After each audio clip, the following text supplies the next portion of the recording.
Kyle Rittenhouse recently joined a podcast. Oh, no, not mine. Hell hasn't frozen over yet, and he's still pissed off at me. No, this was a podcast of current law enforcement officers. They get together to talk about live police cam shootings. Why Kyle is on the show? I suppose they bring in a non-expert from time to time to provide them a non-LEO perspective. In the case of Kyle, they brought him on for the clicks. In any event, they have some dude on camera armed with a knife that the cops have been looking for, and they spot him walking near a park. One of the officers is going to sick a K-9 unit on the dude and create a whole bunch of conversation. Hello out there. I am trying to get through. With cold, blunt analysis cradled in the warmth of reasoning, it's time for Johnny Walker Dread to straighten you out on a thing or two. Emanating all the way from exciting Las Vegas, Oklahoma, it's time for the Johnny Walker Dread Show. Okay, let's take a look at this. And shout out to Police Activity. We're using their video on here. James, let me see your hands. Let me see your hands, James.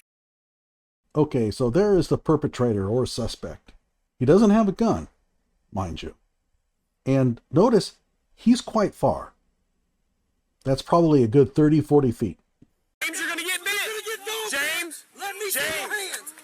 All right, we're going to pause right away because we've already got a dynamic situation going. Again, if you're just tuning in, we haven't watched these videos. I haven't seen this one anyway. If any of you have seen it, just stay out. But so from here, the way that I'm going to pretend I am the K-9 officer from here right now.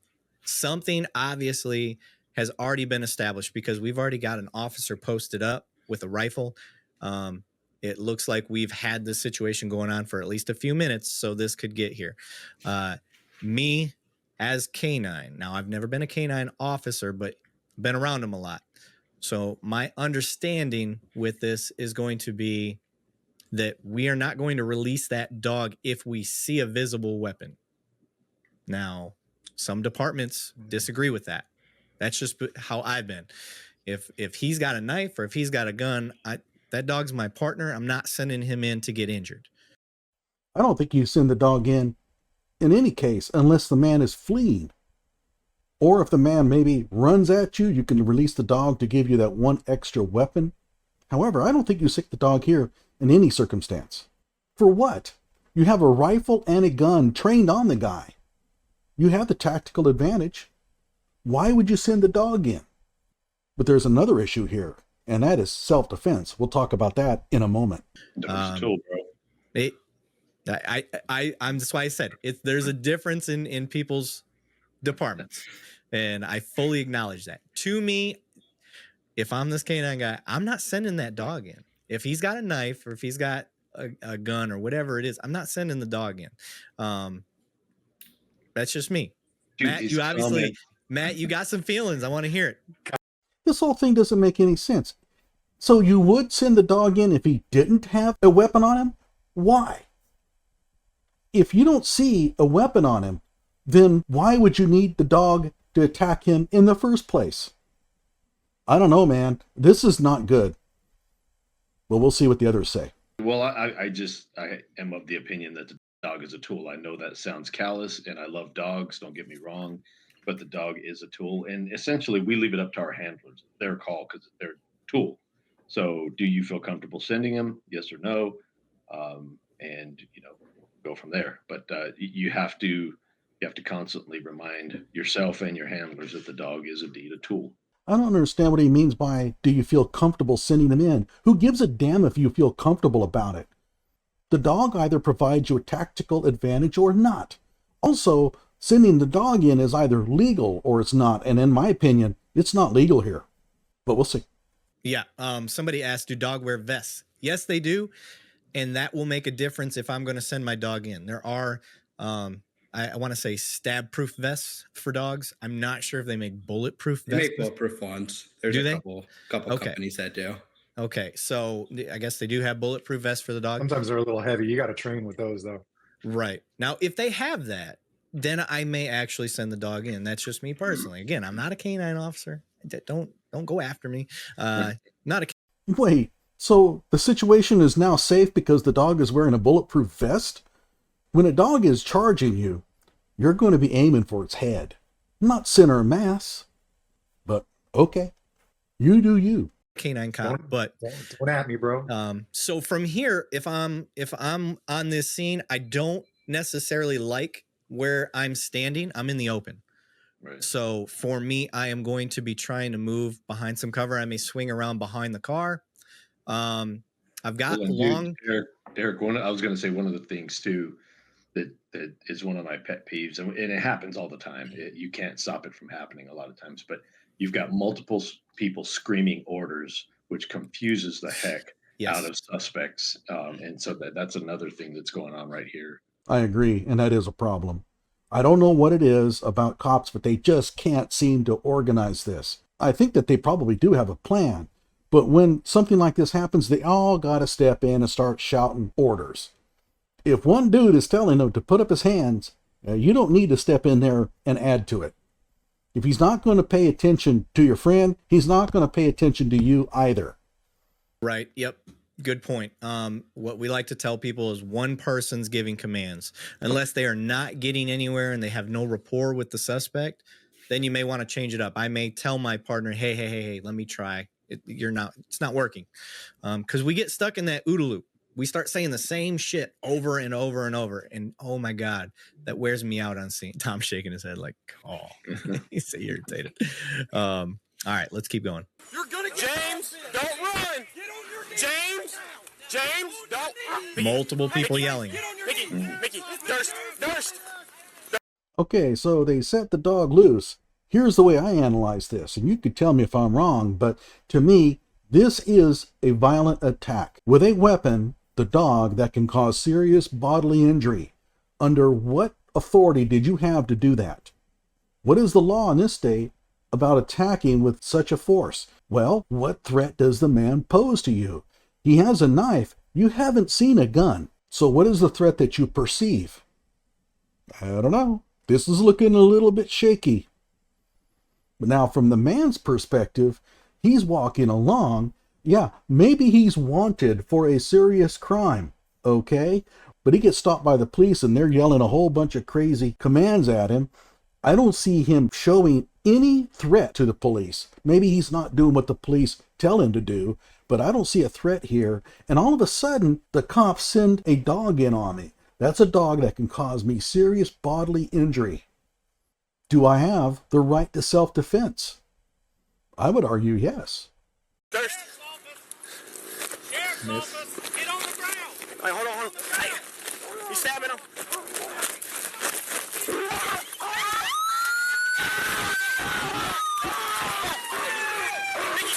Mickey. Oh no. All right. That's tough. So that's tough. Now, Gee, it wouldn't have happened if they hadn't sent the dog in on him. The man was defending himself from a threat of serious bodily injury. Now, if it's a little tiny dog, that's different. This dog is big enough to really hurt you. So, I don't know. the question, are we allowed to use deadly force for somebody that is stabbing the dog? Absolutely. Okay, so Kyle says yes. Matt? I mean, I believe the dog is the extension of the officer's body. We're sorry, but we do have a nice consolation prize for you. I mean, does that even make sense? I mean, shooting the dog is like shooting an extension of the officer? So shooting the dog is like shooting the cop? No, I don't think so. Yeah. Look, it's a tool. It'd be like somebody stabbing your gun. Yeah. Wow, that's a bad example. That's a bad example. Stabbing your car. Stabbing your car. Yeah. Yeah. So that's what sucks is as much as we preach and hear, and the community, I think, as a majority agrees, the K-9 officer, the K-9 itself it's a police officer. It's a partner. But I think in the court of public opinion, like that all day long, people are going to say, yeah, if he's trying to kill your dog, yeah, go for it. Yeah. Mm-hmm. But unfortunately, the courts don't see it that way. Yeah, in the court of law, just so people know. Okay, I'm going to disagree with you guys on that one. You guys, the LEOs, are the one that trained these dogs for this. You put the dogs in this situation. You sent the dog in. And you want the suspects to have to obey like special laws concerning the sanctity of its life? No, the dog is not a human being. It's property, I think in just about every state. Therefore, if you consider the dog is just like a police officer, then don't send the dog in where it can get hurt. I mean, you had a suspect there who might be armed and you sent the dog in at him. Gee, it doesn't seem like you value its life all that much until the perp kills it. Then all of a sudden it becomes a fallen hero and you have to have a big old long funeral for it. And by the way, the dog is not an officer. Oh, they may call it that, but it's not an officer. How does a dog swear an oath to the Constitution? How do you swear it in? So go ahead and call it Sergeant Fido or whatever. It doesn't make any difference at all. It's a dog. It's property. And if you really value it, don't put it in harm's way. But in the end, if the dog gets killed, it's like killing any other pet. Very sad, I agree, but it's not killing a person. It is not. It is not a justification to shoot. I think it turns justified though when you watch that end of the body cam and you see that knife turning towards the officer. I don't disagree. Yeah. I don't disagree. But it has to be. It has to be right then. The fact that you sent the dog, so you essentially created your own exigency and you closed the distance on someone you probably knew was armed. And so yeah, it's tough, man, because the courts they break this down and they look at every little thing that each cop did. And so and not saying that was wrong in this case. I mean, not saying that sending the dog was wrong, but well, sending the dog in is a tactical mistake anyway. You have the man at gunpoint. And so you send a dog in, and now he's going to be rolling around with the dog, being attacked. What are you going to do? You're going to have to close in on him. And if he's got a gun, there is his tactical advantage. Even if he has a knife, you still have to get him into custody, and he's rolling around fighting a dog. How are you going to do that? This was silly. You have the man at gunpoint. You can bring in extra officers. I mean, you can't bring a suspect in without using a dog? Really? You're that poorly trained? But what I'm saying is you have to look at that fact that the court is going to analyze, okay, did you have to send the dog at that time? Because by sending the dog, you had a likelihood of knowing that something may have happened and then cause you to close distance and then cause you to have to engage the suspect like that. And not that that's right. It's just something that they're going to look at. That is true. Yeah, Kyle, it's true. I mean, he's got a good point. You created the problem and you solved it by shooting the man when you could have taken him into custody without any violence. And notice something, they didn't exactly give it a long time. If they had been standing out there for 15 or 20 minutes, it might be a little different. But this is a problem I have with K-9 officers. They have this weapon in the back of their car that they just gotta use. And old Fido is back there going, he's all worked up and antsy. He wants to take a bite out of a criminal. And these K-9 officers are all too quick to gratify them. Leave the damn dog in the car. In my opinion, the dogs are good for finding drugs and chasing after people who are trying to escape. Not this. This was really poorly done. And I'm not an LEO, okay? This is a non-LEO perspective, the type that they should have had on their show instead of Kyle. Not that I'm bitter.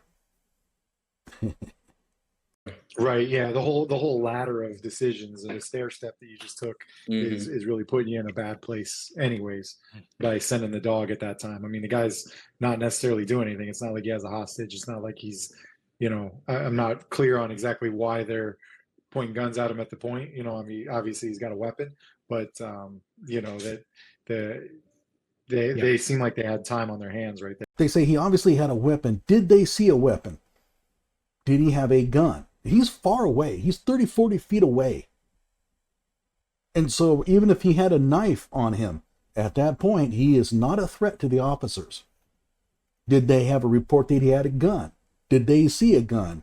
Doesn't sound like it, because the man used a knife on the dog. I think he would have shot the dog if he had a gun on him, and I would have. There, they just kept telling him not to run. Yeah. I like that you pointed that out. What's the exigency here? Right. He's in a field wide open alone. Like, we don't have any civilians. Nobody else is at risk but the bad guy. And I don't like the fact that this these was comments that it was I can't even keep up. I'm sorry. Yeah, that's the kind of comment you're going to get when you have Kyle Rittenhouse on the show. You invite Kyle Rittenhouse on your show, you get Kyle Rittenhouse. This comes with the territory. In this instance, I like what Justin pointed out here. He's alone. Why are we sending the dog in? What's the rush? Let's wait.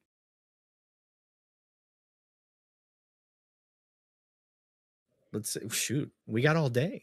He's not actively trying to get anywhere. We could probably set up a perimeter, an L formation around him. Mm-hmm. And so for those wondering what L formation is you don't want to get somebody on each side because now you have a crossfire. But with an L formation, typical military thing, you limit crossfire and you're able to contain. But Justin, go ahead. You were about to say something. Yes.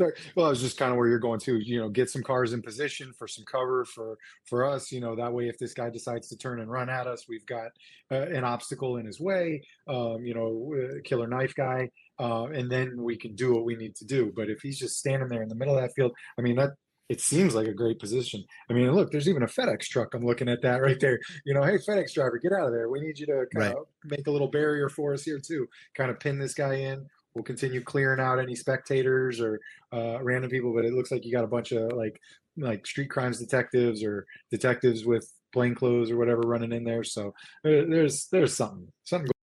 Okay, so there's a lot of comments like, man, the dog got hurt, but boy, did they smoke that dude.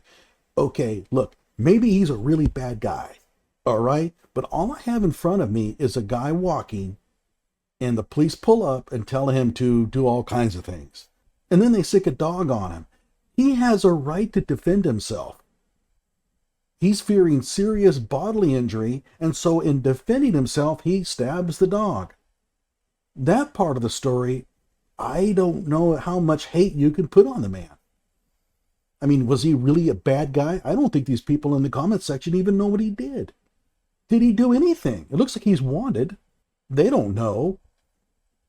All they can say is, well, he stabbed the dog, so it's good that they shot him dead. Again, the man was defending himself against a threat of serious bodily injury. Now, there may be some aspects to this that I'm not aware of, okay? So I could be wrong about that. Maybe there's something in the background of the dude that these cops knew at the time that changes things. But from what I see here, that man had a right to defend himself against a threat of serious bodily injury. And he did. So how can you hate on him for that? It's not his fault that they sicked the dog on him, and it's not the dog's fault, but the dog paid the price because the dog was attacking him. Going on in this scene. Yeah. Right.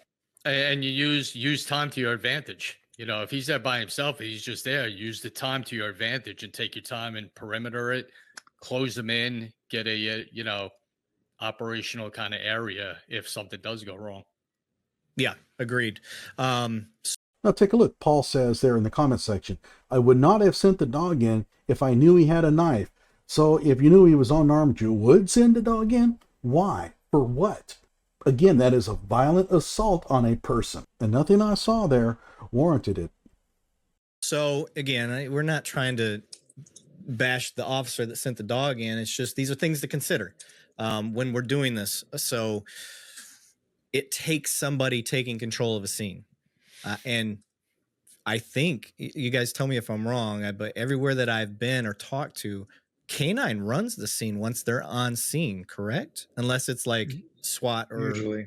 Usually K-9's the one that runs They're going to deploy, like if it's been decided the K-9 is an option, then you've got to let them have control or good guys will get bit. Why? Why should the K-9 officer have control just because he has a certain weapon? To me, that doesn't make any sense. But in my opinion, it's a serious mistake because the K-9 officer is typically the one that's just itching to use his weapon. And from what I've seen, deploys his weapons unjustifiably far too often. I know the dog has been itching to get in the fight. I know he's whimpering. And I know that you want to show everybody there what the dog can do. Keep your dog in the back of the car. You don't need him. Right. Yeah, you definitely don't want to be close. Okay, so let's keep going. I kind of want to see how this plays out.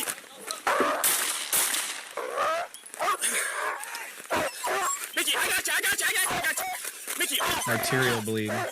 Again, viewer discretion advised. Okay. It looks like they went after him and continued to shoot. So now the argument's going to be is what is your justification for shooting well after? Because I don't think anybody shot him. Do you guys agree? I don't think anybody shot him. Attack, it didn't look like it. No, or no, I didn't. I I didn't hear it or anything like that. So yeah, guys, if somebody's spam, I'm reading the comments. Well, wait a minute. What's the justification for shooting? I don't see one. Well, he was attacking the dog. I don't think you can shoot a man because he's attacking a dog. In fact, I think in most states you cannot. The defense of others, affirmative defense, only applies to human beings.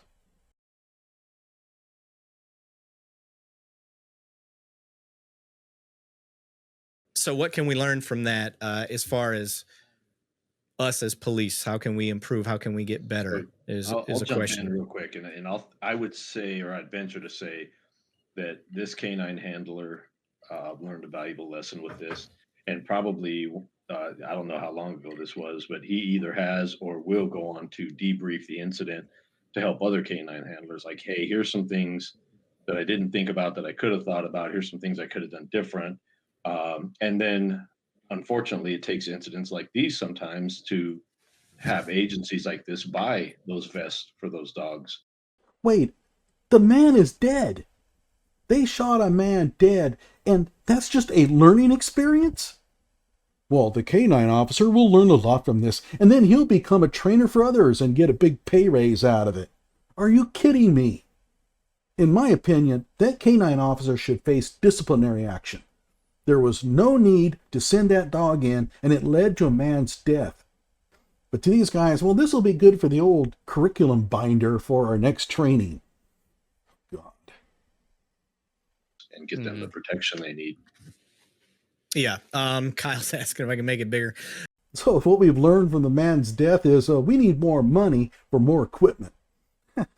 For protection of the dog, right? I mean, forget the man. He's dead. He's not a problem. We need more protection for the dog for the next time we send the dog in unjustifiably.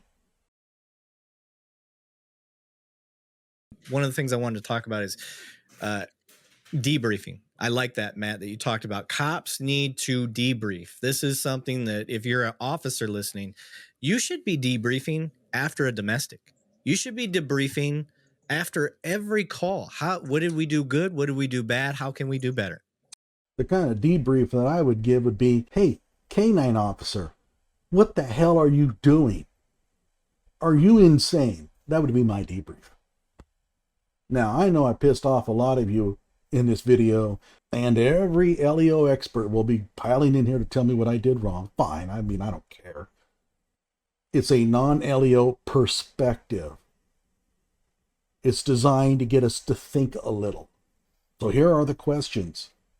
Can you shoot a suspect to prevent him from hurting a dog? In my opinion, no. Should you send a dog in a situation like this? In my opinion, no. Are the cops responsible for the man's death? Based on what I saw, yeah, I think they are. I don't think it's murder or anything like that. I don't think that they need to go to prison, but there needs to be some disciplinary action here. A man died who didn't have to. At any rate, fire away. Like my video, subscribe to my channel.